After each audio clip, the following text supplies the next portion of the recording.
તો શિયાળુ બરાબર જામતા ડિસેમ્બર માસમાં કચ્છના વિવિધ વિસ્તારોમાં વિવિધ પ્રજાતિના પક્ષીઓનો મેળાવડો જામે છે। આ વર્ષે પણ લાખોની સંખ્યામાં યાયાવર પક્ષીઓ આવ્યા છે। સરહદી વિસ્તાર કચ્છમાં દર વર્ષે અનેક યાયાવર પક્ષીઓ સેંકડો કિલોમીટરનું અંતર કાપીને શિયાળાની ઋતુ દરમિયાન અહીં આવતા હોય છે। પક્ષીઓ માટે કચ્છનું વેરાન રણ છે, એક સુરક્ષિત સ્થળ માનવામાં આવે છે અને પક્ષીઓ માટે કચ્છ સ્વર્ગ સમાન છે। દર વર્ષે સાઉદી અરેબિયાથી સફેદ અને ગુલાબી લેઝર અને greater flamingo, crane, pelican, stork ઉપરાંત અનેક પ્રજાતિના વિદેશી પક્ષીઓ અહીં આવે છે। પહેલા તો કચ્છ જિલ્લાની વાત કરીએ તો ભારત દેશનો સૌથી મોટો કચ્છ જિલ્લો તેની ખૂબ જ વિશિષ્ટ પ્રકારની ભૌગોલિક પરિસ્થિતિના કારણે ખૂબ મહત્વનું સ્થાન ધરાવે છે। કચ્છમાં આવેલા વિવિધ પ્રકારની અલગ અલગ ઇકોસિસ્ટમ્સ એટલે કે રણની સાથે સાથે બીજા પણ ભૂભાગો જેમ કે પર્વતીય વિસ્તારો આવેલા છે, આ ઉપરાંત ઘાસિયા મેદાનો આવેલા છે, જલપ્લાવિત વિસ્તારો એટલે કે વેટલેન્ડ્સ આવેલી છે અને સાથે કાંટાળા જંગલો આવેલા છે।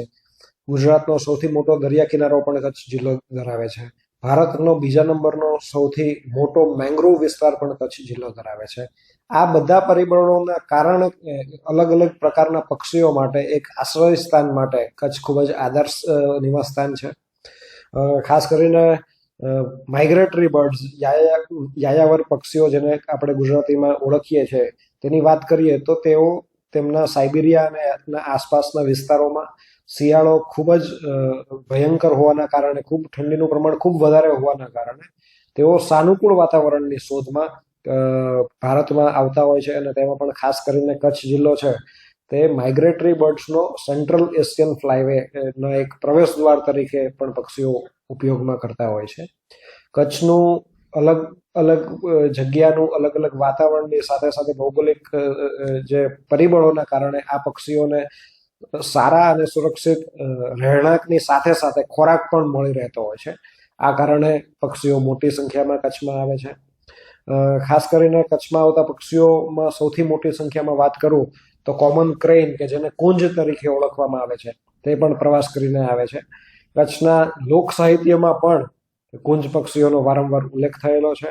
આમ કચ્છની સામાજિક વ્યવસ્થાની સાથે સાથે પણ આ માઇગ્રેશન બર્ડ્સનું ક્યાંક ને ક્યાંક ઐતિહાસિક સંકલન પણ થયેલું છે।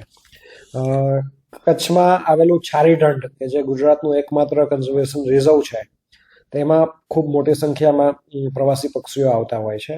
એમાં હાલની તારીખની વાત કરીએ તો આશરે 1 લાખથી પણ વધારે કોમન ક્રેન્સ છારીઢંઢ વિસ્તારમાં આવેલા છે અને કોમન ક્રેન્સની સાથે સાથે ડોમિસાઇલ ક્રેન્સ, અલગ અલગ પ્રકારના પેલિકન્સ ની સાથે અલગ અલગ પ્રકારના ડોગ્સ પણ આ વિસ્તારમાં આવતા હોય છે। જ્યારે પ્રવાસી પક્ષીઓ આવે છે ત્યારે આ પક્ષીઓ ઉપર નભતા શિકારી પક્ષીઓ જેમ કે સ્ટેપી ઈગલ છે ને ગ્રેટર સ્પોટેડ ઈગલ છે એની પણ આ વિસ્તારમાં સવિશેષ હાજરી જણાય છે। એમ એક આખી ફૂડ ચેઇન, પક્ષીઓની ફૂડ ચેઇન આ વિસ્તારમાં જોવા મળે છે। વન વિભાગ દ્વારા આ પ્રવાસી પક્ષીઓનું સંરક્ષણ અને સંવર્ધન થાય તે માટે રેગ્યુલર પેટ્રોલ